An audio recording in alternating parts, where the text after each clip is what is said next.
গ্রামের করিম ভাই, যে কিনা একটু ভোলা মোনা আবার বড় হুজুগে মানুষ। একদিন তিনি বাজার থেকে হাঁস কিনে আনলেন। বাড়ি ফেরার পথে ভাবলেন হাঁসটাকে কাঁধে রাখলে হাত ফ্রি থাকবে। কাঁধে রাখতে হাঁস ডানা ঝাঁপিয়ে উড়ে গেল। করিম ভাই চিৎকার করে বললেন, ওই দাঁড়া, ভাড়া তো এখনো দিইনি তোকে।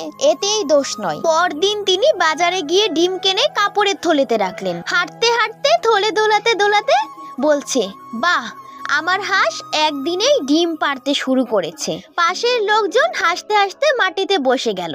তৃতীয় দিন করিম ভাই গরু কিনতে গেলেন। বাড়ি ফিরতে ফিরতে বৃষ্টিতে ভিজে গেলেন। বাড়ি পৌঁছে গরুর গায়ে কম্বল দিয়ে বললেন, তুই ঠান্ডা লাগাস না, আমি এক কাপ চা খেয়ে আসি। পরের দিন গ্রামে খবর ছড়ালো, করিম ভাই নাকি গরুকে চা খাওয়াতে গিয়ে নিজের চা গরুর সামনে রেখে ভুলে গেছেন, আর গরু চা খেয়ে ফেলেছে। গ্রামের সবাই বলল, করিম ভাই থাকলে গ্রামের খবরের কাগজের অর্ধেক পাতায় ভরে যাবে।